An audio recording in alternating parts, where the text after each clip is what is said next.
In the morning light, I'm chasing dreams, navigating through the office streams. Deadlines looming, emails piling high, wondering if I'm reaching for the sky or just passing by. The world outside, it's a swirling storm, chaos in the streets, a daily norm. But inside my mind, I'm seeking peace, a way to balance, a moment to seize. Careers, chaos, and coaching too. Finding the path, what else can we do? Observing closely, learning as we go. Making decisions, let our wisdom show. Through the storms and the calm, we'll find our way. With every challenge, we'll learn to say, we've got the strength, we've got the grace to face the world and find our place.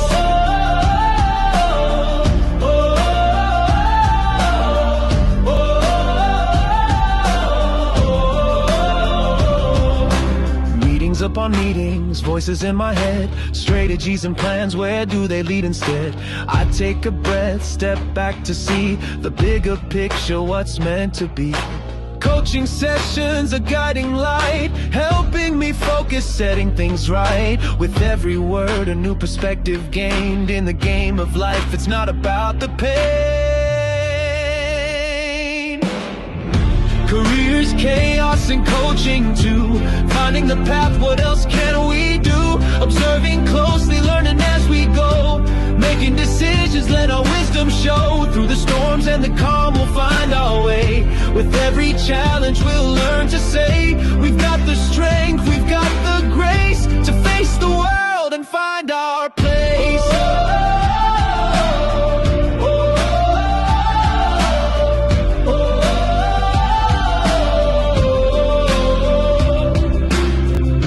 Quiet moments, I find my voice. In the chaos, I make my choice to lead with kindness, to act with care, to be the change, to show I'm aware. Careers, chaos, and coaching too. Finding the path, what else can we do? Observing closely, learning as we go. Making decisions, let our wisdom show. Through the storms and the calm, we'll find our way. With every challenge, we'll learn to say, we've got the strength, we've got the grace to face the world and find our place.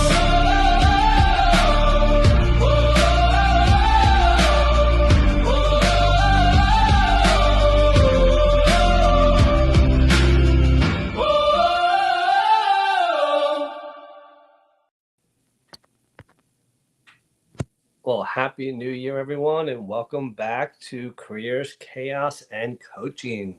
Today is January, what is today? January what? January 11th, 2026. And Melissa Houston and I are back for another season, another year of Careers, Chaos, and Coaching. Good morning, Houston. How are you? And Happy New Year. Oh, is it a Happy New Year, guys? I want to know in the comments. Let me know right now, because I feel like it's a chaotic New Year. However, I'm excited to be here to talk about it. We got some really cool people already in the audience. And yeah, 111. What a lineup. I'm a big fan of numbers repeating. And so I got to look up what that means, because I'm a woo-woo kind of girl sometimes, just part-time for fun on the weekends. But Felipe, I'm glad you're here. I'm glad to be doing this. And I'm glad we're going to show them what this means, right? Like what it means to show up on LinkedIn in spite of life maybe not kicking off exactly the way we want it to. So thanks for letting me join you on the stage today. Well, I'm grateful to have you in my life, my friend, because you have helped me along the way when I needed it. And hopefully I've provided you some help along the way. But, you know, it's great to see so many people in the chat already. Leanna, it's great to see you. Our buddy Aaron, who's on YouTube. Thank you, Aaron. We have Sean joining us. Stephen Eng, it's great to see you back as always. And Jay, buenos dias, ¿cómo estás? Thank you for joining. Adrian's here. Great to see Adrian. Leslie Flowers is in the house. Lisa Fevick's here. We got the whole crew back already, Melissa. It's great to see everyone here. John Werner's here. So welcome, everyone. You know, Melissa and I have been talking a lot over the holidays. Hopefully everyone had a good holiday. The holiday seasons can be a lot of fun. It can be sad. It can be a lot. But New Year's brings a lot of exciting things sometimes. I know that New Year's can be a time for, you know, new resolutions, new hopes, new dreams, but sometimes chaos ensues whether you like it or not.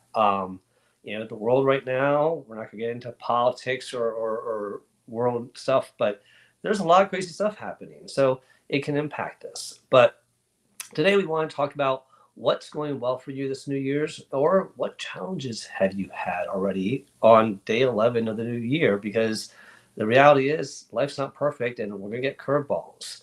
Um, and basically, we wanted to really just have a chance to give back, share some insight, but also have a little bit of fun and a little chaos in there for good measure, and maybe do a few, little fun, not games, but little like what do you call them, polls, if you will. We want to get your insight on certain things, because there are certain things that Melissa and I will disagree about in the background. It's something as silly as, do you put ketchup or mustard on a hot dog? I mean, that to me, I grew up always putting ketchup, and then I'd add mustard too. I'd add both. But there's this whole debate. No, it's ketchup or mustard. And I'm like, why is that even a debate? So let Just me. keep the relish offline. That's so gross. Oh, So see, gross. why do you have to add extra? Because it's the chaos we're talking about, guys. That's what he said. Yeah. But Felipe, let's do our intros and let's get going. Let's get them started. Look at this energy. Also, um, Aaron, what the heck are you talking about? I'm in my messages. I see nothing. So hit send or do something. Yeah. Okay. All right, I need to check my messages too. But all right. Well, let us know about your taste about mustard or ketchup on a hot dog. But let's do some introductions and let people know who we are in case they haven't had a chance to meet us. So, Houston, please introduce yourself and tell us how your new year has started. Hey guys, it's Melissa Houston here. If we are not friends yet, I am the cultivator of dreams, motivator of human capital. And what that means is I help people like you figure out what's next. Sometimes that's a new job, sometimes that's cleaning up your life as a whole, sometimes it's time management and LinkedIn and Canva and how to use that for your business. Really depends on my client. But you can learn more about the services I offer at documentthenact.com. It's the premise in which I think all success lies. We focus on fun and passion in my coaching. We use Venn diagrams, crayons, color, fun, elementary education concepts. So you're not really learning new stuff. You're learning how to use the same old stuff in a new way, which makes it more efficient. So if you want to learn more, message me. Felipe, back to you.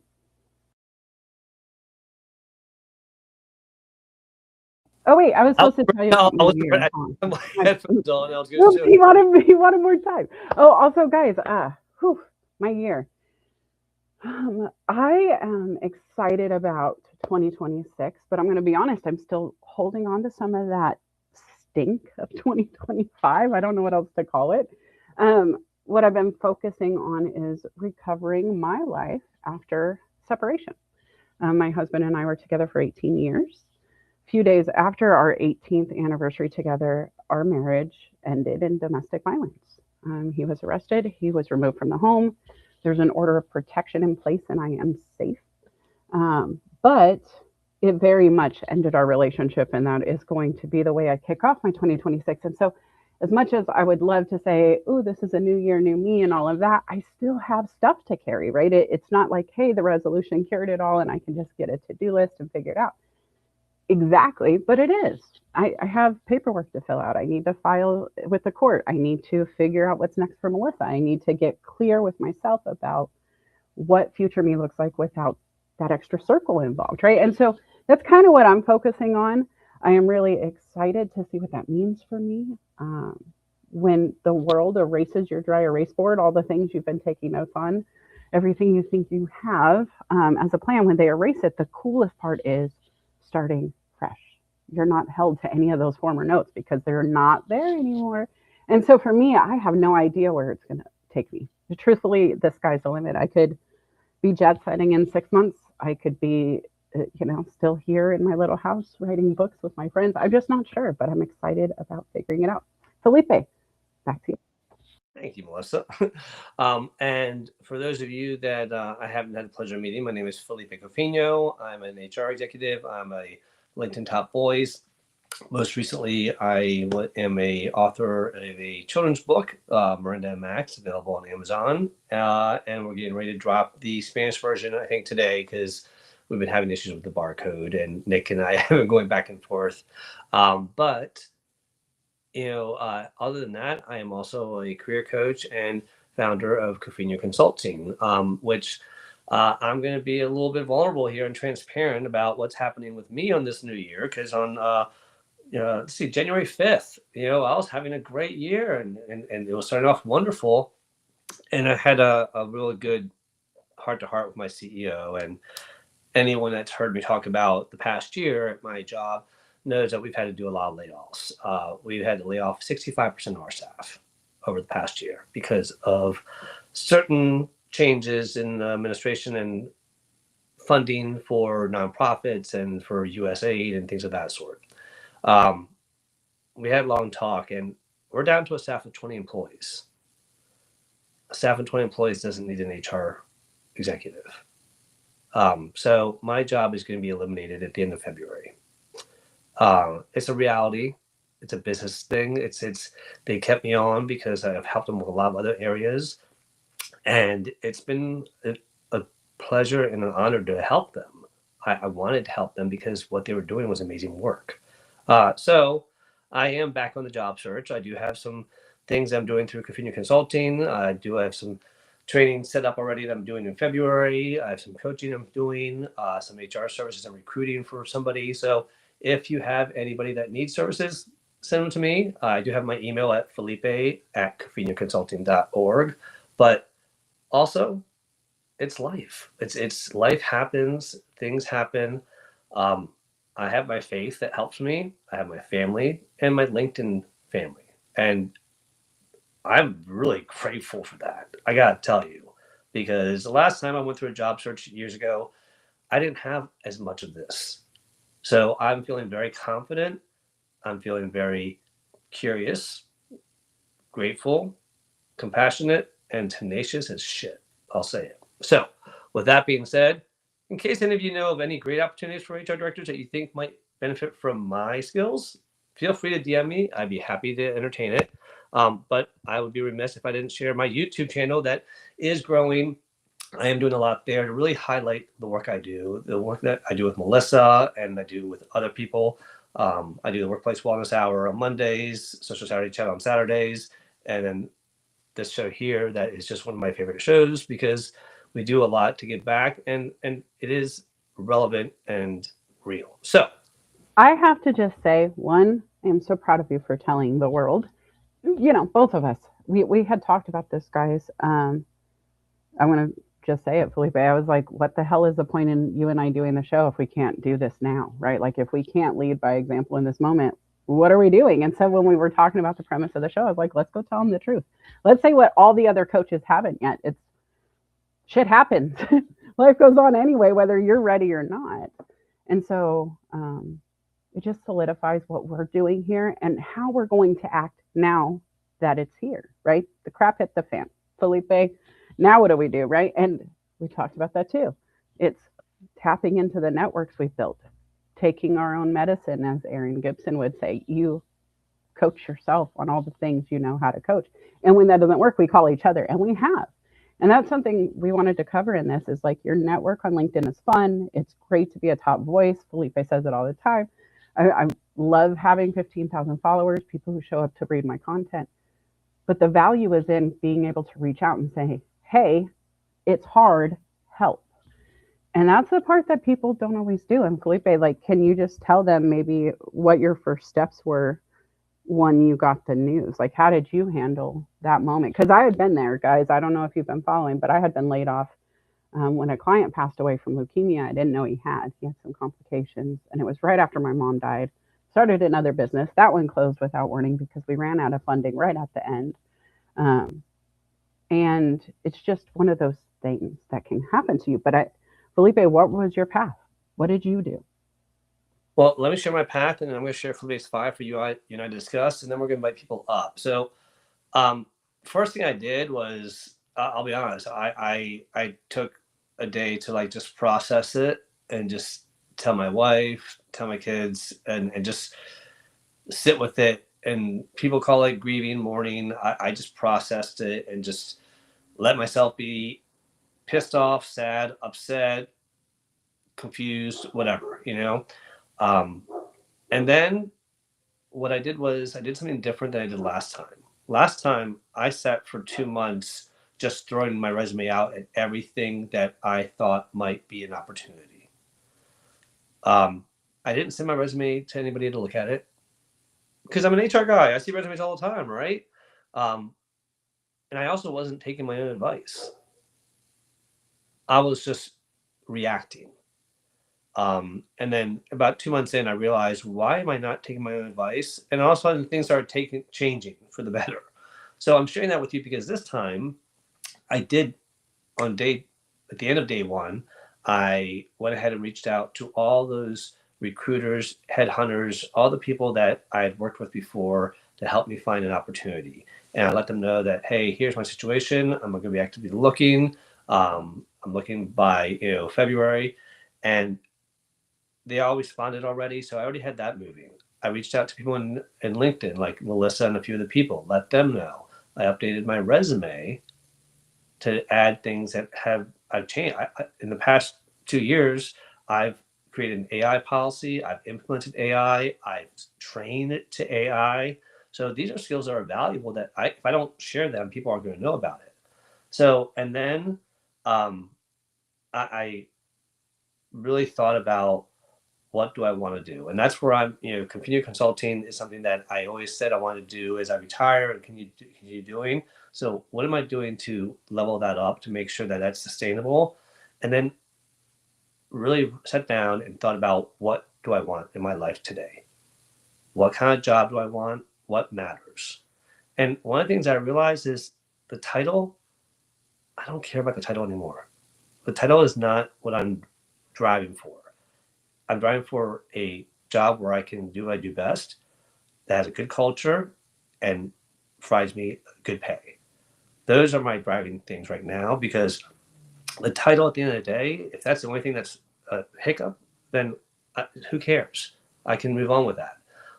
Now, I want to share some things that I put down that help me go through this. All right. And Melissa, I just want to talk about them one by one real quick, and then we'll get into your insights here and invite people up. Okay. But here's some things that help stay grounded when chaos disrupts your plan. And mindset, emotional regulation, and resilience is key in all of this. Okay. So I want you all to think about that. Now, the first one here is name disruption. Figure out what it is, because avoiding reality and trying to pretend it's not happening just increases your stress. So figure out what it is. Whatever, if it's family, health, job, whatever it is, put it, because you can't manage what you don't acknowledge. Houston, any thoughts about this here? Because I think this is like, if you don't First acknowledge, step is clarity, right? Guys, yeah, I agree. That's my first step, is get clear on the problem. Yeah. And so him saying this, name the disruption, same concept. You just got to know what's wrong. Are you hangry? Are you mad? Are you tired? Is it something external that you're not in control of but can remove yourself from, kind of thing? Yeah. Love it.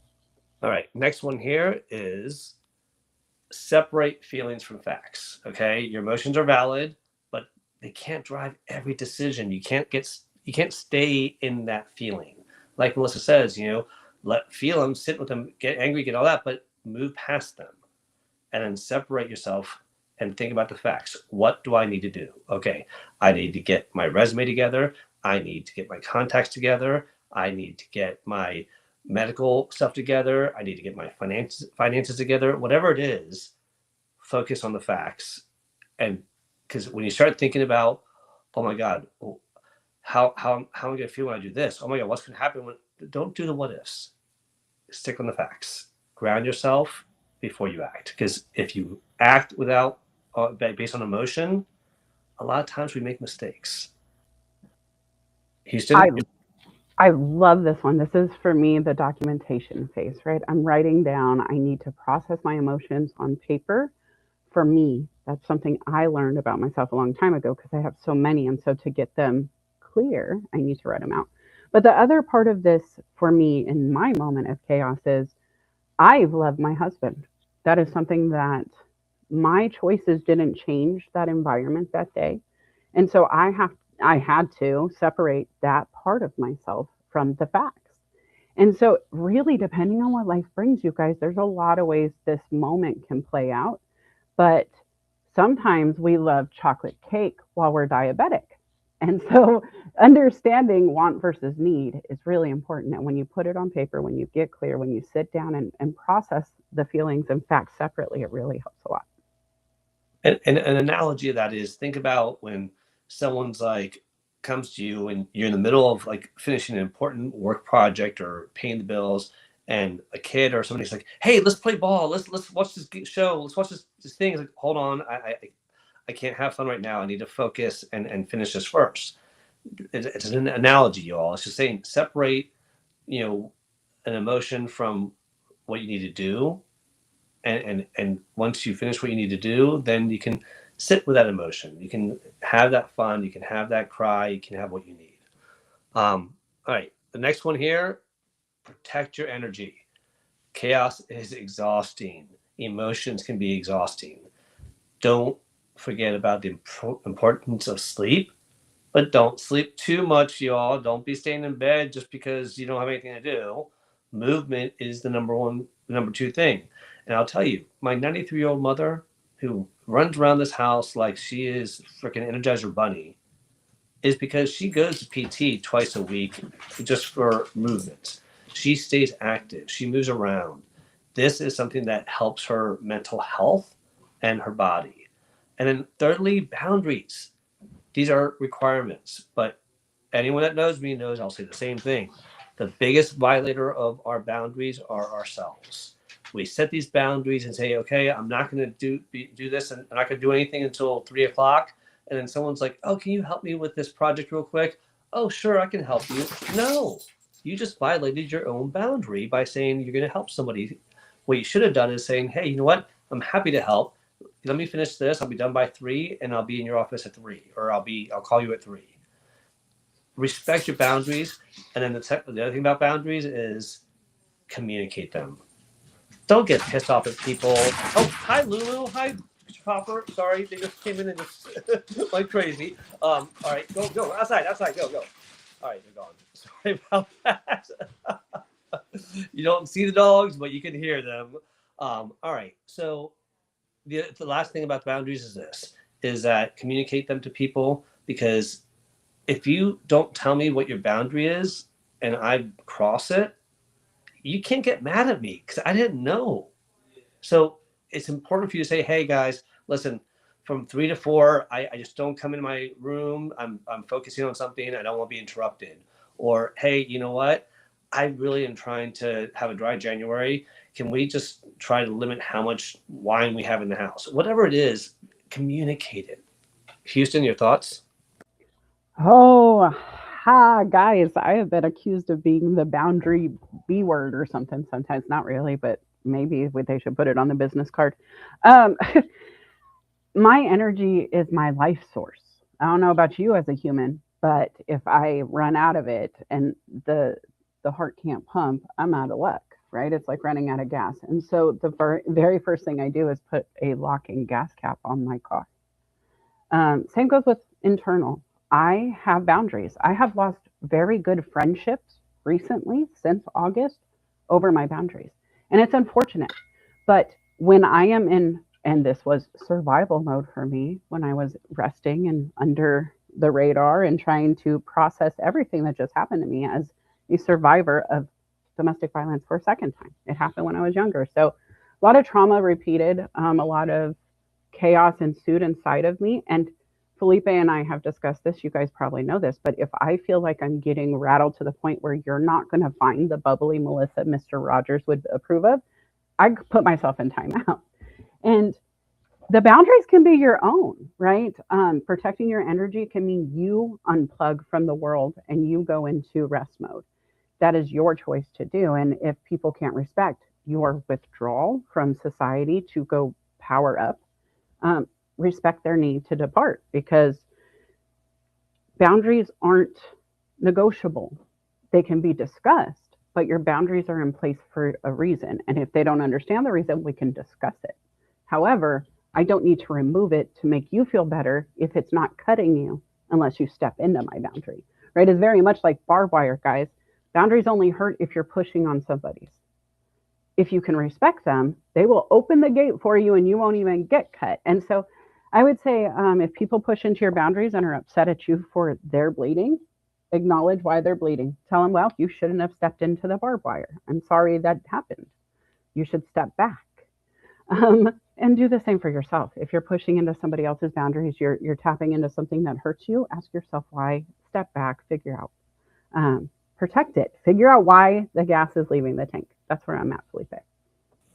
I love it. That was such great insight there you shared. I hope people took some notes. I have a very important question though for you, Houston. You said sometimes you put yourself in timeout, and I had an epiphany. I'm like, wait, can I put Houston in timeout? I just had this visual of this image of You could try. Melissa's in timeout, and I can mute her and put up the image.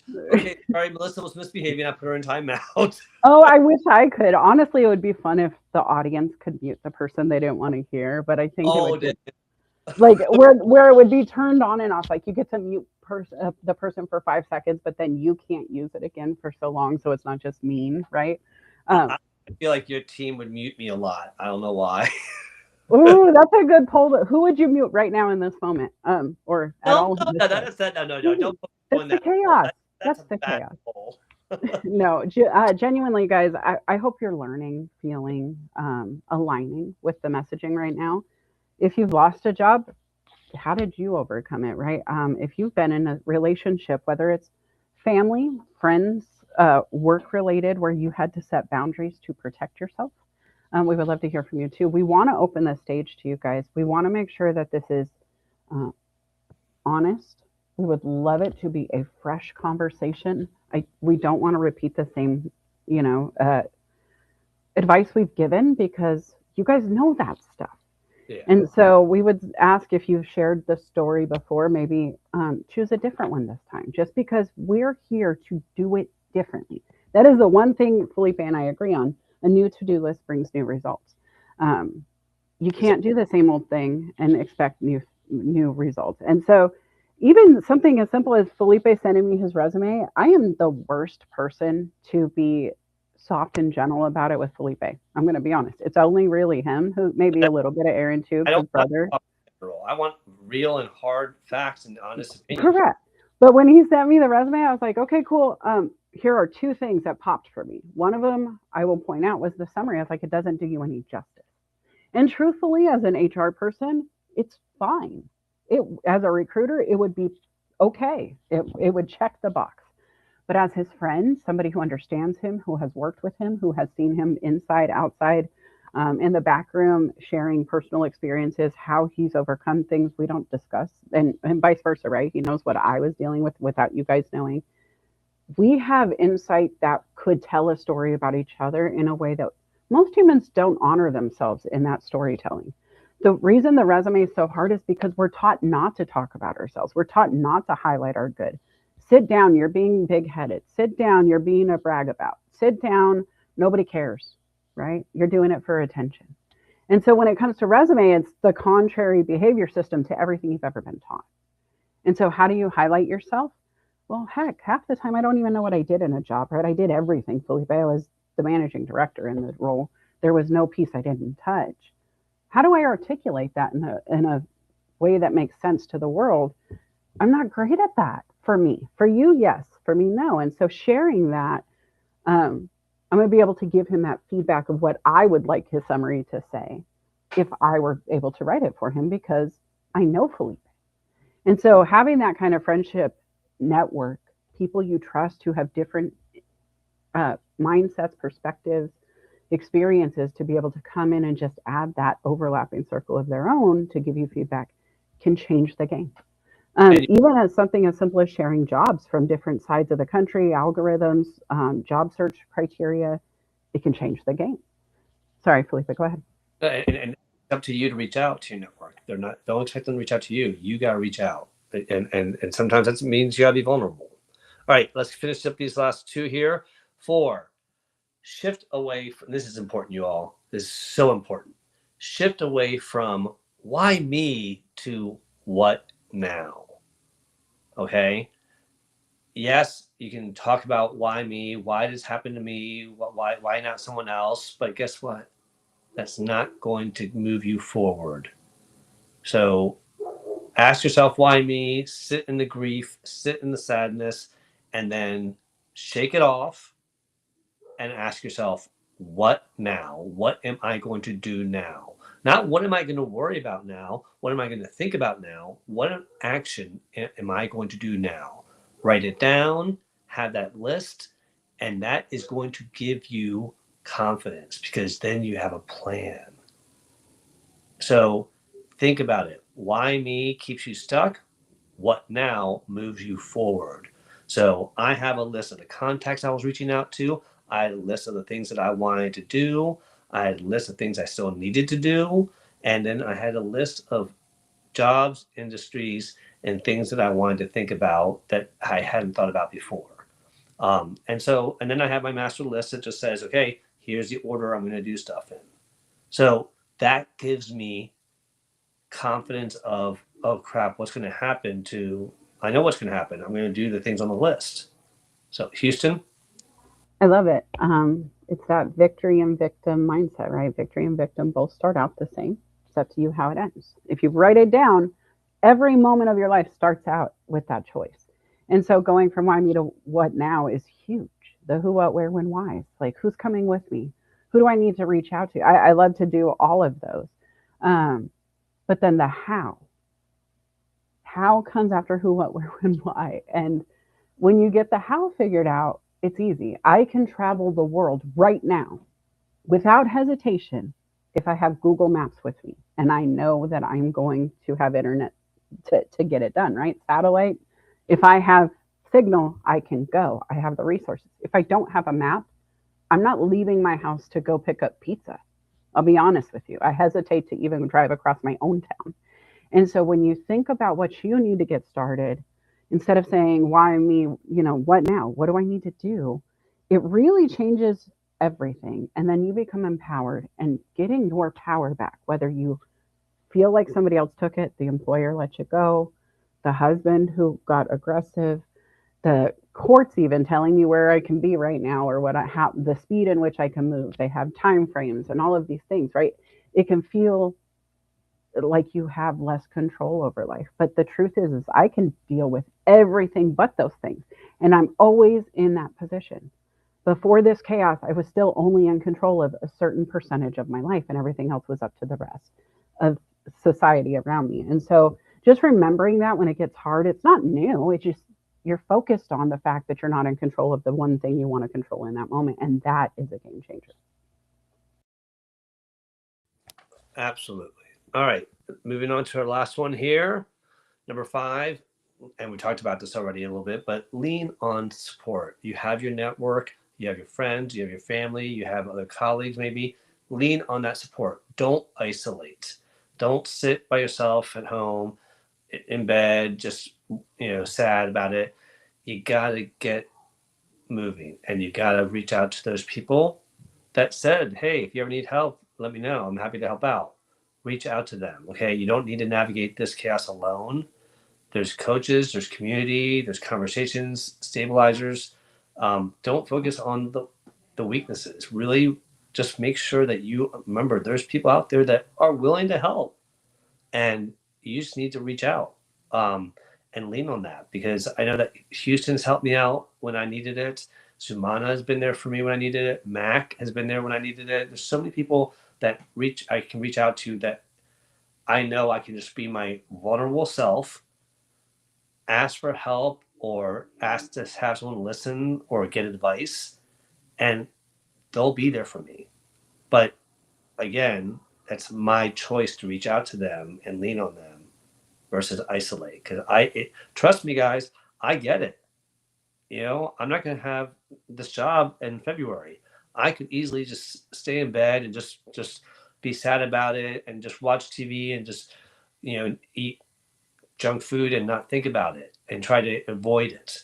But that's not going to do me or anyone good. All that's going to do is build up my stress and build up the chaos, and it's going to explode.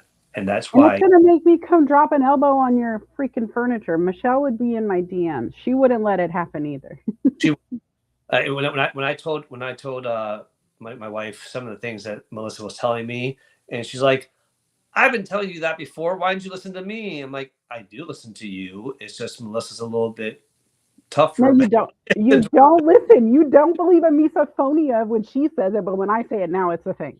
Well, no, No, it's like I agree with her. she says it with love and sweetness, and I'm you gonna say kick you in it with her. Stand love. your hands for Help. her. So, But here, you know what? Honestly, what I love about this is sometimes, guys, you can hear it from people you love a ton. You can hear it from your team that's always there. But it's when the new player from the other team comes in from a different perspective and says, dude, on the other team, we did this. Why are you guys doing it this way? And it might have been said once or twice in the locker room, but nobody heard it because it was just the passing of a team. You guys always spitball together, and it's not really one of those, no, let's anchor in and have this talk. And so, me, I'm aggressive. She might let it go because she loves him. I love him too, but I want to fight.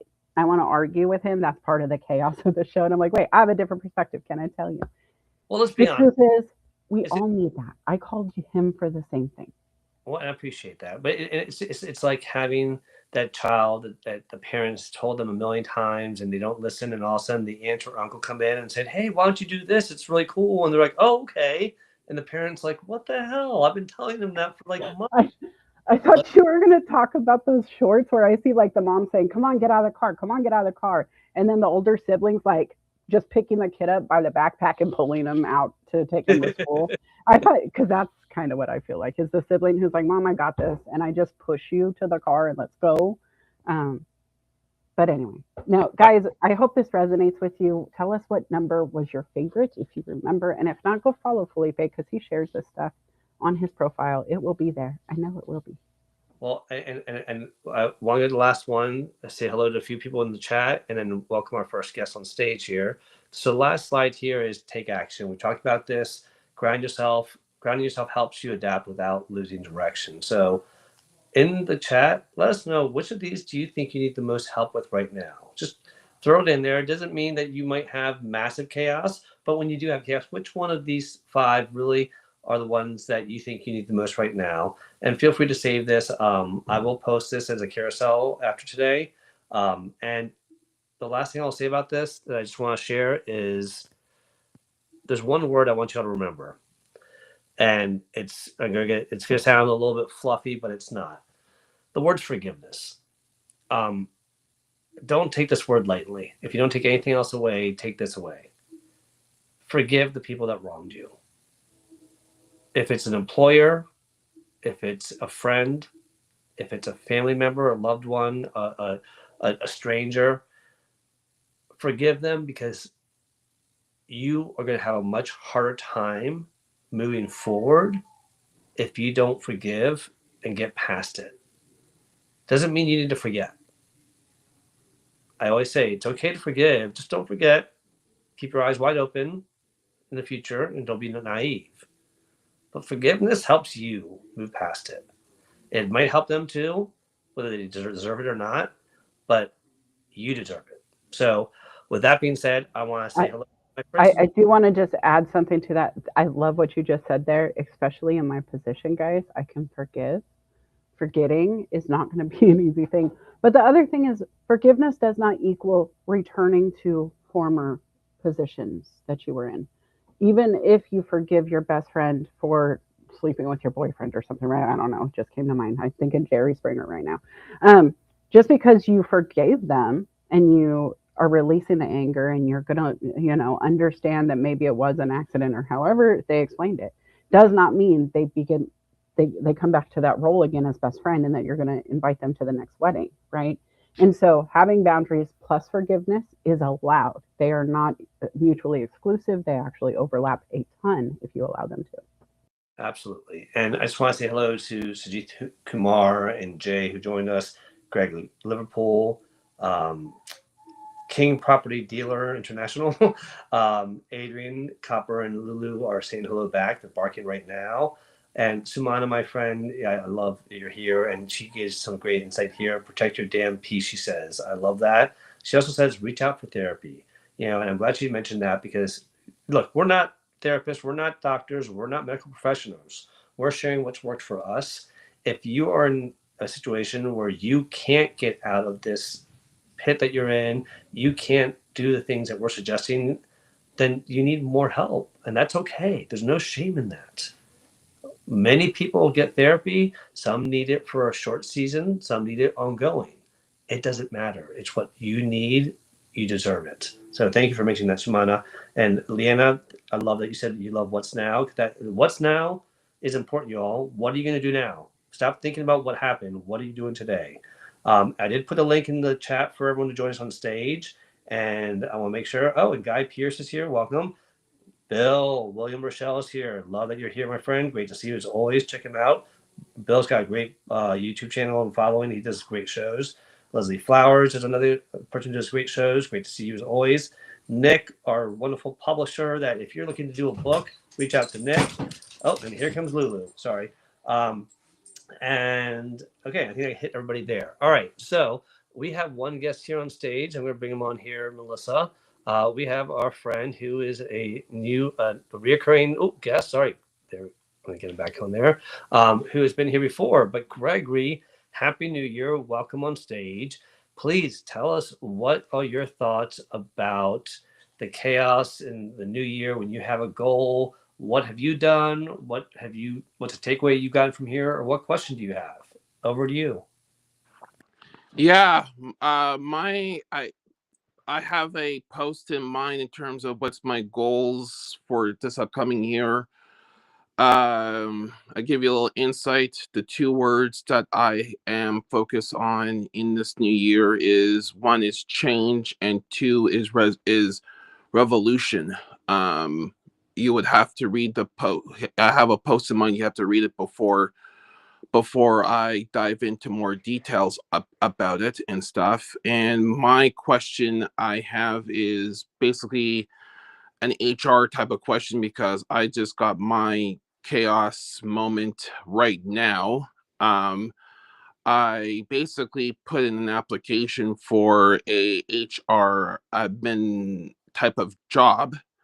It's government related, and they want me to, on my own dime, to get my family doctor to do two mental health assessment write-ups as well as a requisite to an EKG since I am over the age of 40, and the person who basically told me that my organs are deteriorating and you need to have an EKG at when you're over the age of 40 per se, as well as a optometrist testing on all on your own dime. Plus, I told them that I am neurodiverse and they have workplace accommodation. So they basically said on your own dime that you need to have a psycho education assessment all on your own dime.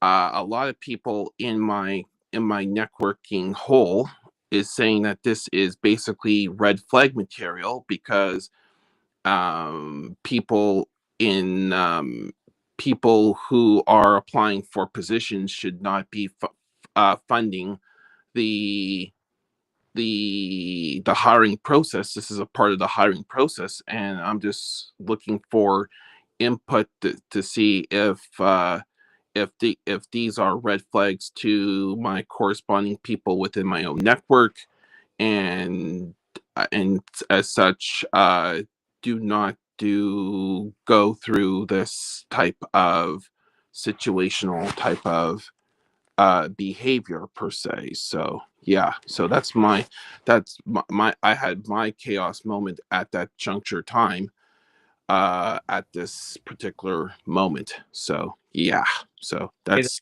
my 5 cents on this and stuff. So yeah. So I think that that's definitely a challenging situation. My first question to you is this. In the interview, did you request the accommodation and share your medical history? Yes. Okay. So if you did that, that is there's a problem. This is what I'm going to make an educated guess or educated assumption on here without having all the facts. But when someone asks for accommodation, whether it is as a current employee or as a someone who is looking to join the company, it's up to them to provide the medical background and documentation for that accommodation.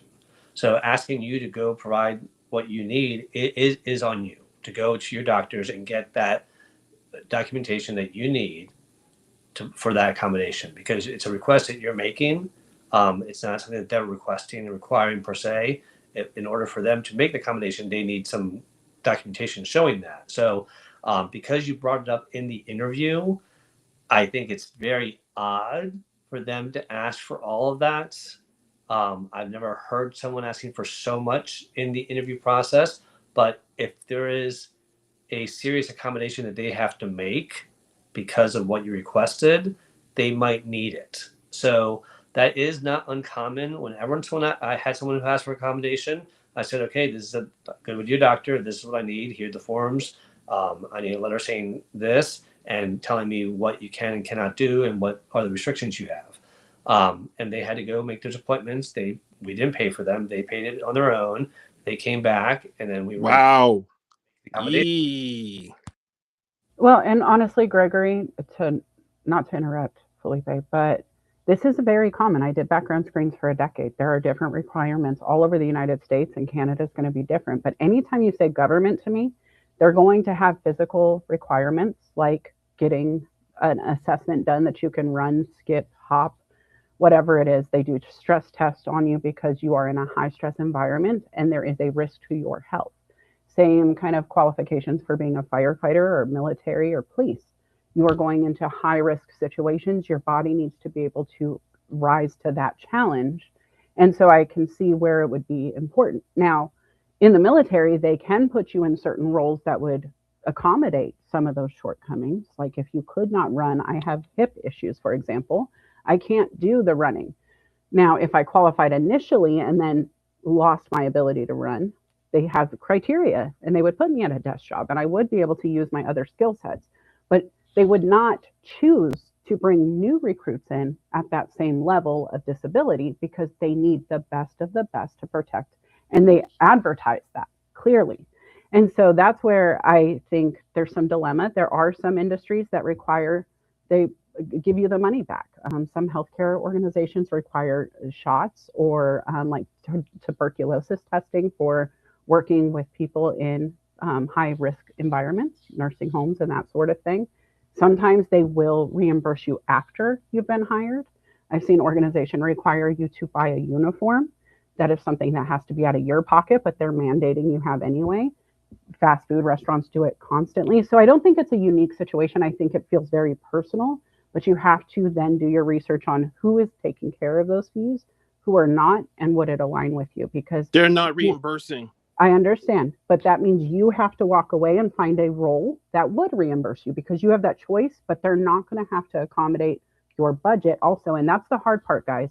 They can give you all of the things to accommodate your needs, but they do not financially have to make you secure. That is not their role until you're hired and in the role where they negotiated that pay. And that's the hard part to accept before the job is yours. And the other, Melissa makes up a good point, Gregory. Depending on the industry, government, if it's a job that they do all this testing for, and it's common practice for them to do testing, that's something that is going to be specific. If you went to an HR job at banking, they probably would not require all that documentation. They would just probably require, like when I was in banking and I had that example I gave you, I just said, here's the forms, send them to your doctor. What accommodations do you need, and give us the guidelines as to how to accommodate you. That's what I needed. I needed to know what it was to see if it was reasonable, and we were able to do it for him. Now, again, a government job, like Melissa said, might have certain standards that they apply to everyone, and everyone's got to pass it. And if they can't pass it, then that's going to be something that they need a doctor's note saying why. So it might be the type of job that you're applying for government-wise that is got more requirements around this. But legally, they are being compliant and requiring documentation, and it is common for you to pay for it. So I hope that was helpful, Gregory. I know it's not probably the answer you wanted, but we do have some situations sometimes that we don't like, and sometimes that's just a sign that it's not the right place to work. So, And got I'm you. with, I gotta say, Felipe, there are jobs I would love to have. I would be great at the CIA because I can do research like crazy after a decade in background screens, but I don't qualify. Right. And that's unfortunate. And there's jobs out there that wouldn't hire me because I'm not a degreed professional. I'm not mad at them for that. I wish they would consider experience in lieu of, but they're not my people if they don't. And I understand that. I can't force them to change. I wish they would. I can, keep being vocal about the fact that I'm a rock star without a degree. But it's up to them to catch up to where I am, and I don't need to play below my playing field. And that's something I think is a mindset, right? Going back to your slide, Felipe was at number 4. Instead of why me, what now? It goes back to, instead of going, why aren't they helping? We go, what do we do next? Well, we go to a company that advertises they help cover these things, that celebrates the things that we celebrate. Because as much as we want to be change agents, it's hard to change from the outside of the building. You have to get in the door. And so find the least path of resistance to get in so you can be the person making that ripple happen from the inside. And you got to find the people who would empower you to do it. Not every business is going to want Melissa Houston there. I'm just going to ruffle feathers. I'm going to poke Felipe in his forehead with questions, figuratively, of course, but really pushing back on that leadership. And not all leadership enjoys being pushed. They want people to say, yes, sir, and file the paperwork. I'm not that girl. I do both. I love what Jocelyn said. Is that the candidate always has a choice if the employer is a good fit, and that's I when I hire somebody, I write them a note at every place I've ever worked, and at the end of it, I said, "Thank you for choosing us as your employer," because yeah, I made the offer, but they chose us as their employer, and it's a two-way thing. So, and I also wanted to highlight something that Sumana mentioned here. She said, Felipe, one thing I'll say is, don't say yes to anything that comes your way. Set a bar for yourself. Set a standard and a bar for yourself. And I think that's important advice for all of us. Is that I get it. When there are moments where I just need to pay the bills, okay, go get that job at the ice cream shop, at Starbucks, whatever you need to do to pay the bills. That's fine. But don't stop looking for that job that you need. And if you're not in that situation, set that bar for what you deserve. Melissa was, this is one of the things that my wife was very happy about that Melissa said when we're talking about the pay that I was looking for. And Melissa's like, no, you are worth more than that. Don't under or short change yourself. And that's what my wife was saying, the same thing. I was in my head. I was like, well, I just need to get a job. And like, okay, no, I don't just need to get any job right now. Right now, I need to get the right job. If a year from now I don't have a job, I might have to get any job, and that's okay. But right now, today, set that bar and set it high and shoot for what you deserve. And I think that's great advice for everyone because everyone adds value. Everyone has skills that will benefit a company. You just gotta find that right company. And So I want to give the piece of advice that Felipe is talking about because when I ask always like, what's your low, what's your middle, what's your high? And the truth is, it's a Venn diagram. It is. You're going to tell me you're low, and I'm going to ignore it. You're going to tell me you're high, and I'm probably going to ignore that. But that center number is your bottom number now. I eliminate your low value, immediately move you right into where you need to be in the overlap. And that's all I did for him is I just listened and said, nope, this is now the center where you start from. And guys, do the same for you. What is the lowest? to hear that, you all. I've been doing this for 31 years. I give that advice to people almost every other day. But like and they say, the doctors are the worst patients, whatever. Coaches are the worst, people to coach themselves because they don't, we want to coach other people. So going to someone like Melissa who can coach me when I needed it, that was something that sometimes you got to put your pride aside and say, yeah, I might be a coach, but I still need coaching. And I got to be honest, Sumana, her name just popped up again. I have reached out to Sumana and talked to her. Why? Because I knew Felipe and I knew that they were friends like we're friends. And I was like, hey, we're kind of like sisters anyway. Like you're the stepsister from the other family over there on that show, which is one of my favorites, by the way. And I don't say that just to elevate them. I really do enjoy that show. even if Felipe's on it. But don't be scared to reach out to your connections.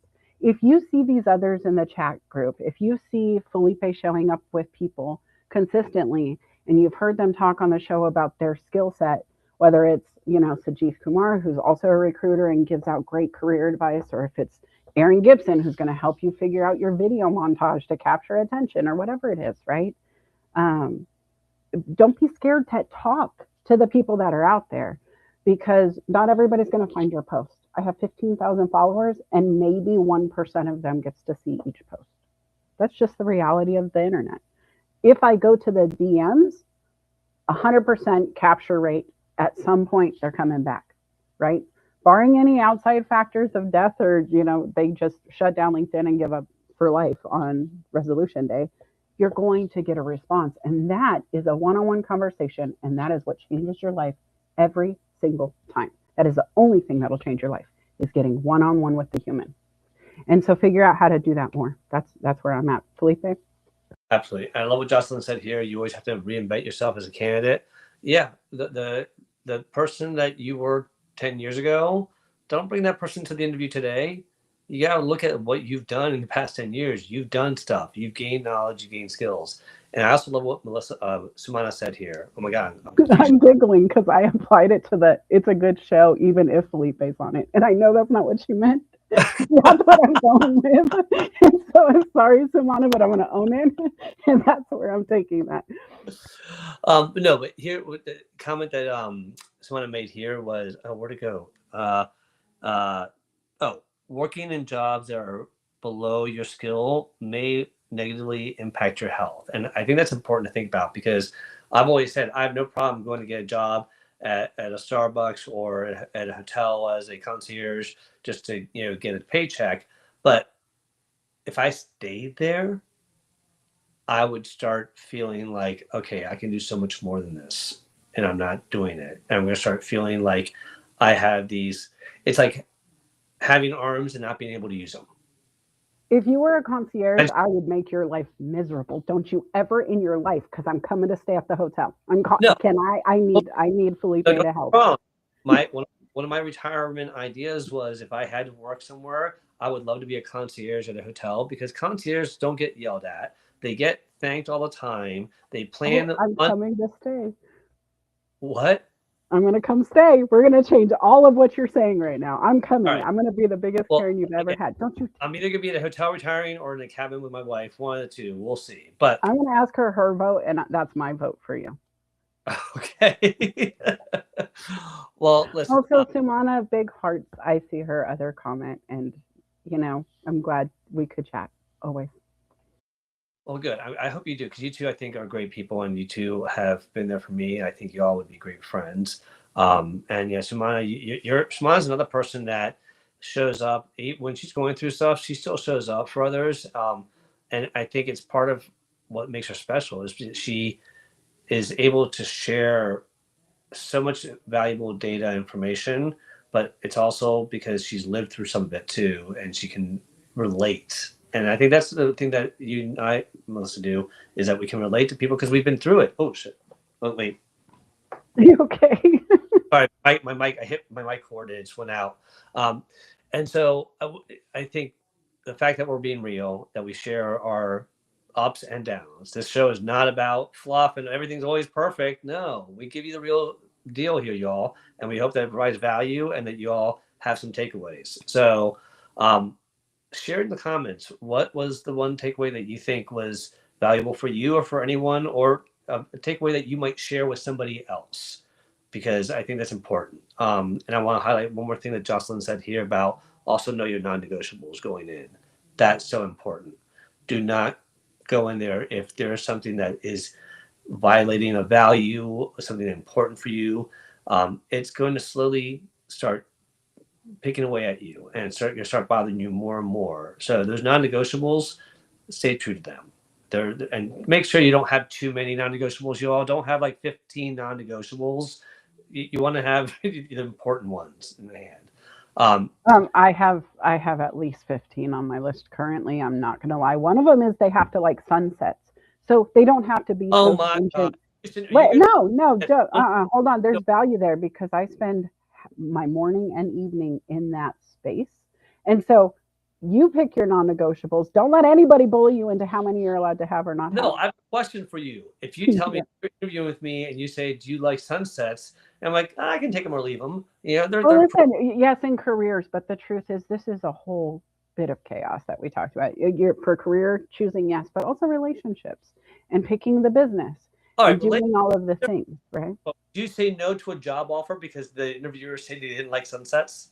No, but I would say no to my next partner if they didn't like Okay, sunsets. So that it depends on how they're part taking the I get show. that. You're in your mindset for careers. I'm in my mindset for relationships. But the truth is, non-negotiables are in every aspect of your life. So That's true.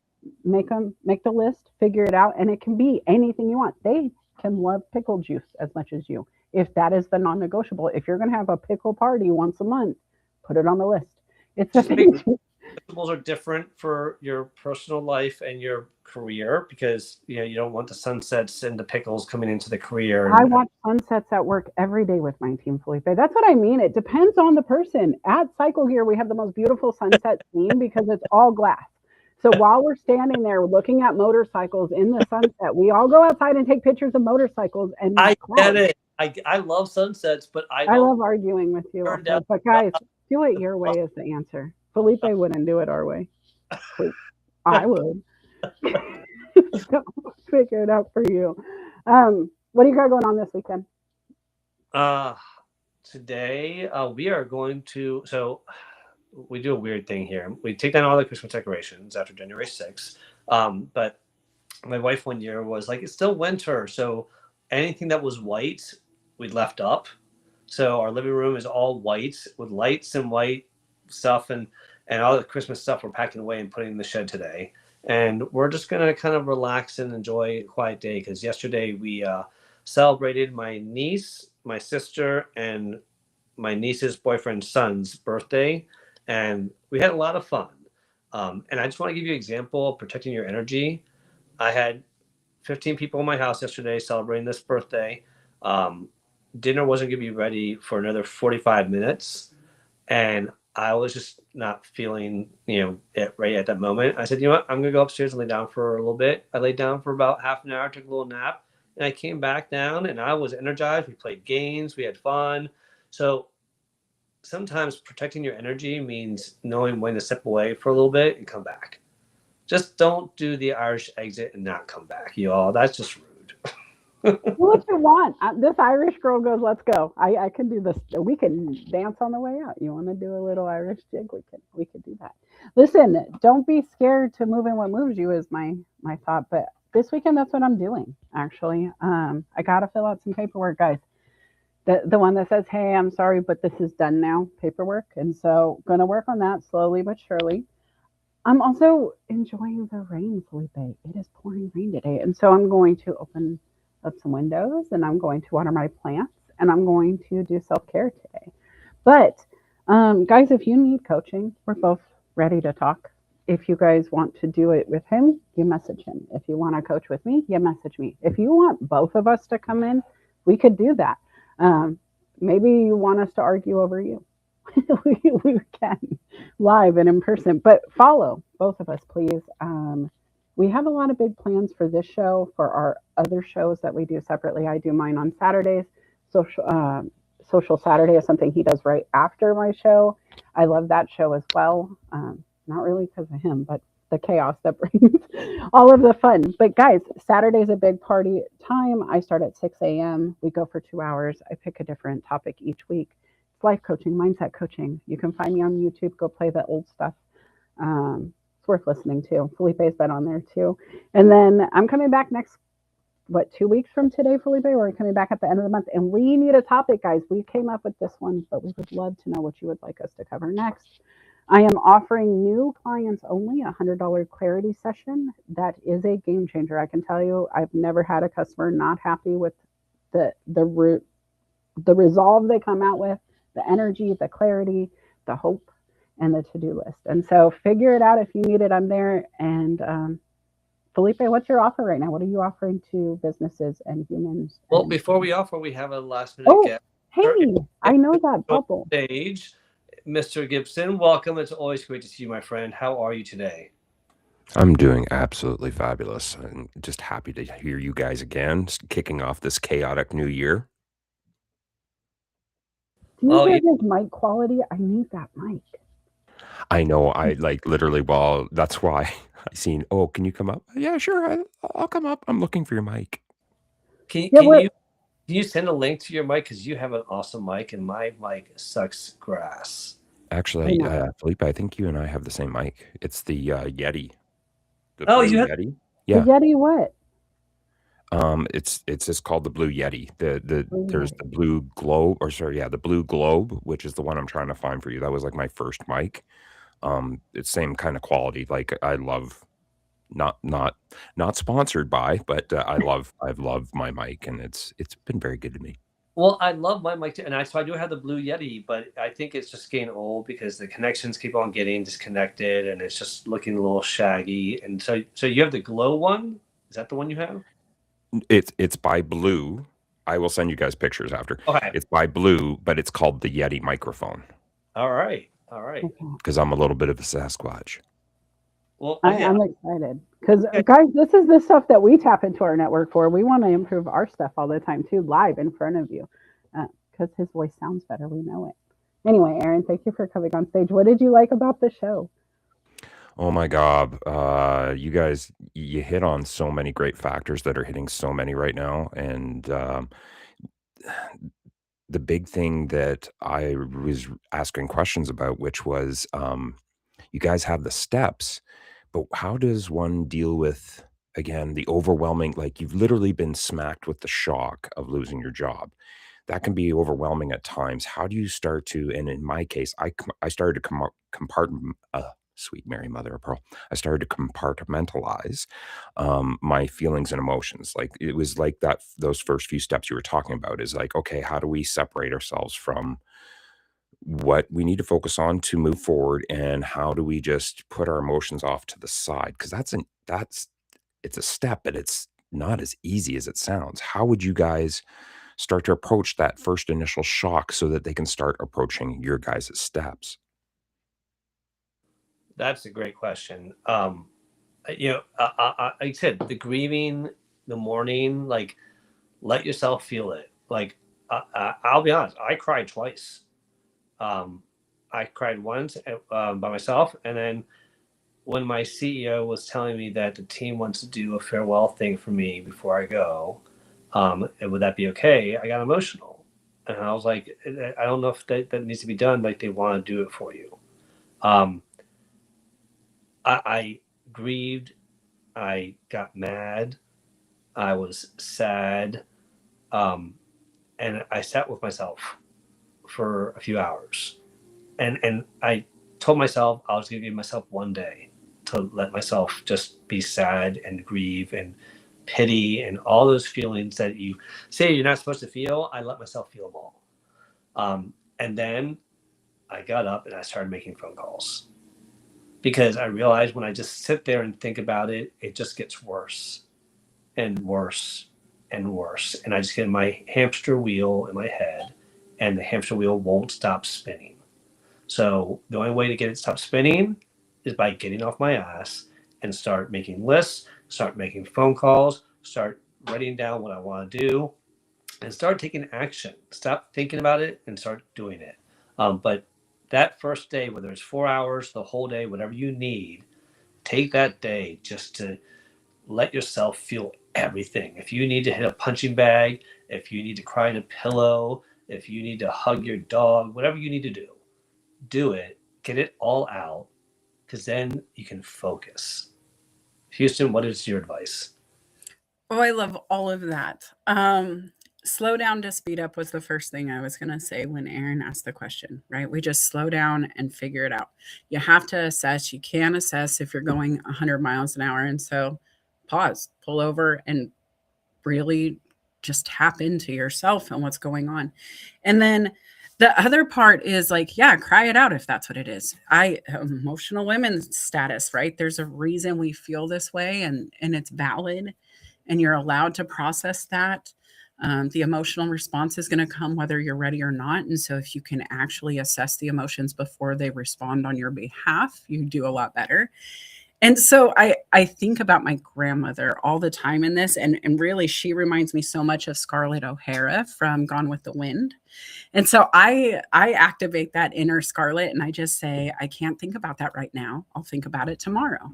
And once I've felt as much of it as I need to, I've uncorked the bottle, I let it spray, I did the thing, I took the Jack in the Box and put it back in the box.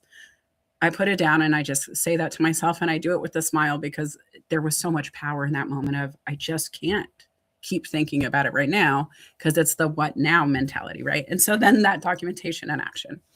Write it down and get to work. If you know you have stuff you can do to change it, do that once the emotions are done emoting.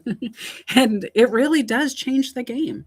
It's how we're going to move the needle. The Kool-Aid man gave us this false narrative that he was going to jump into our house and just break down the walls and take us with him. And that's really not how it works. You have to go find it. And so do what you need to do, rest often. Even athletes, Olympic athletes take rest. The marathon runners who run for 36 days sleep and eat during that time. They just plan as they go. And so I think that's what we need to do to be rock stars also. And one more thing I'll say that's really important, accept it. Accept what has happened. Don't try to figure out how to change it. If it's a breakup, if it's a job loss, if it's a diagnosis, accept it. Because if you don't accept it, you're going to be stuck. So, Aaron, I hope that helped answer your question there. Did you have anything else you wanted to share? No, I always like to ask you guys the questions. I know that you guys are so qualified to answer. So it's a little bit more just showcasing you guys because I appreciate you both so much. God bless you, man. We appreciate you. You are the ultimate hype man. I swear, you really are. You are. Talk about support and lean on support. Aaron is somebody that when you lean on him, he's there to support you. And I hope you know that we're there for you too, my friend. So thank you for joining us. As far as for me, what I have coming up, Sumana Juddy and Ashley Flellan and I have the Workplace Wellness Hour coming back in 2026, a week from Monday. And we're going back and forth about talking about, the career crisis that's happening, especially with the millennials, or maybe talking about the value of passive income since jobs are so unstable. A lot of us do passive incomes on the side, and maybe that's a topic. So let me know in the comments or DMs if you think that passive income during an unstable job market or dealing with the job crisis with especially the younger generations coming into the job market. Let me know which one of those appeals to you. And then I'll be here on Saturday with the Social Saturday chat crew as always. And we're going to be doing our, I think, I forget the topic now, but it'll be a good one. So come join us for that. And if you wouldn't mind, Convenient Consulting is up and running, and we have been for years now, but I'm being a little more active now. So if you have any services that you need or know of anybody that does need services, feel free to share, scan my QR code, send them to my LinkedIn homepage, and I'll be happy to talk to them. And if I could ask you to do me one more favor, if you wouldn't mind, if you're not already subscribe to my YouTube channel. That's where I house all the shows that we do here with Workplace Wellness Hour. With the Careers and Coaching. I also house Workplace Wellness Hour and other things I do. I have Felipe's 5 there. So please, feel free to subscribe to that. And I will be sharing Felipe's 5 in the carousel probably tomorrow so that you all have that information there as well. But with that, Houston, thank you for being an amazing co-host, an amazing friend, an amazing coach, and just an amazing human being. I appreciate you. I appreciate you back. And Bill, we're so sorry. I just saw his comment. His dog just passed. Oh, no. My heart goes out to you. I will be in touch. I'll give you a few just to process, but I will be reaching out. Guys. Chaos ensuing when you don't expect it. And every time. And it stinks because sometimes it seems like it all happens at once, but I gotta be honest, if you're going to dry erase board, wipe it for me. That's where I want to be. And that's not for everybody, but when it feels heavy, just know the more that clears out at once, the more that's coming back in. right? And that's how it opens. That when God shuts a door, he opens a window or whatever it is. I don't know. Just stay in prayer, stay surrounded by people who care. Bill, I will be in touch. I'm sure Felipe will too. So sorry. Loss of a pet is like losing a family member. Look, I'm here operating with it right now, just thinking about you, Bill.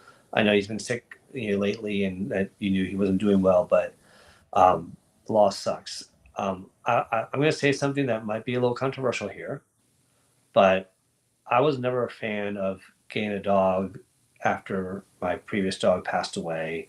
I needed time, which I think is common for a lot of people. But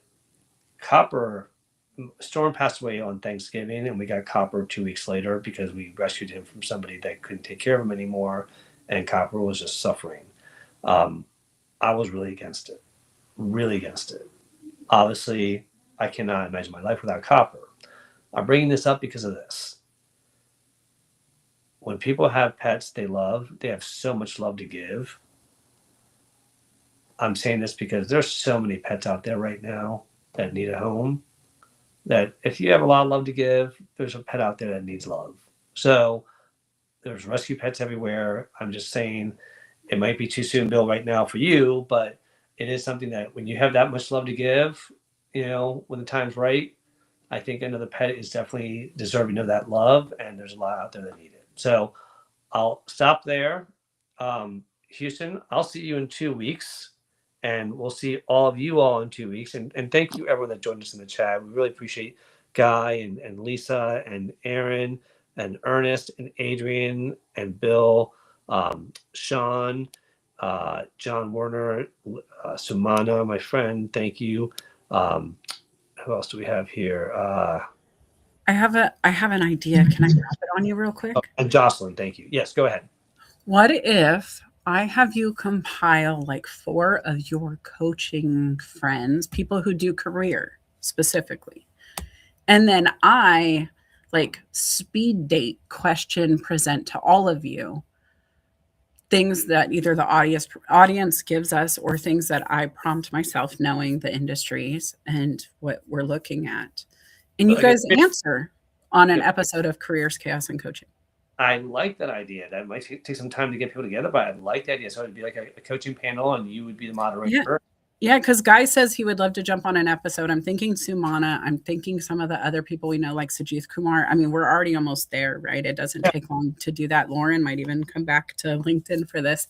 But what if we got a roundtable together, and then I could present some chaotic questions, a little bit of fun, a little bit of everything, but really I get to know the roundtable of coaches in our inner circle who do great work. We can put our stamp on and allow our network to take advantage. I think it's brilliant. I love the idea. All right. Well, let us know in the chat if you think it's a good idea, because I think we're going to start working on it. And then submit questions if you guys have some popping in your head already. Let's start collecting them. Yeah. All right. Well, great start to the new year, everyone. Thank you, everyone, for the wonderful comments and all the support. I do appreciate that. And Melissa and I appreciate all of you all for joining us here every 2 weeks. Send us a chat, or send us a DM, and let us know what topics you want us to cover. Come back in 2 weeks for another episode of Careers, Chaos, and Coaching. And thank you for all your wonderful support. We will see you in 2 weeks. And Houston, I will talk to you soon. Okay, bye, guys. Take care. Adios, everyone.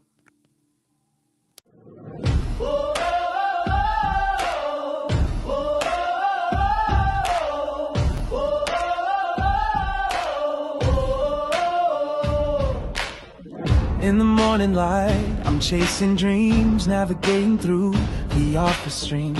Deadlines looming, emails piling high, wondering if I'm reaching for the sky or just passing by. The world outside, it's a swirling storm, chaos in the streets, a daily norm. But inside my mind, I'm seeking peace, a way to balance, a moment to seize. Careers, chaos, and coaching too. Finding the path, what else can we do? Observing closely, learning as we go. Making decisions, let our wisdom show. Through the storms and the calm, we'll find our way. With every challenge, we'll learn to say, we've got the strength, we've got the grace to face the world and find our place. Oh,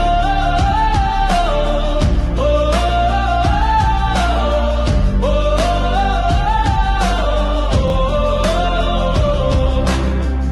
upon meetings, voices in my head, strategies and plans, where do they lead instead? I take a breath, step back to see the bigger picture, what's meant to be. Coaching sessions, a guiding light, helping me focus, setting things right. With every word, a new perspective gained. In the game of life, it's not about the pain. Careers, chaos, and coaching too. Finding the path, what else can we do? Observing closely, learning as we go. Making decisions, let our wisdom show. Through the storms and the calm, we'll find our way. With every challenge, we'll learn to say, we've got the strength, we've got the grace to face the world and find our place.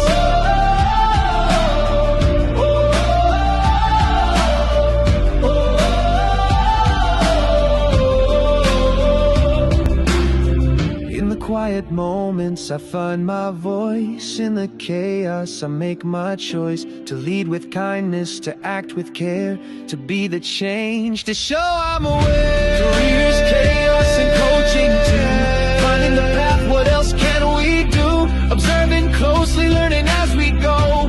Making decisions, let our wisdom show. Through the storms and the calm, we'll find our way. With every challenge, we'll learn to say, we've got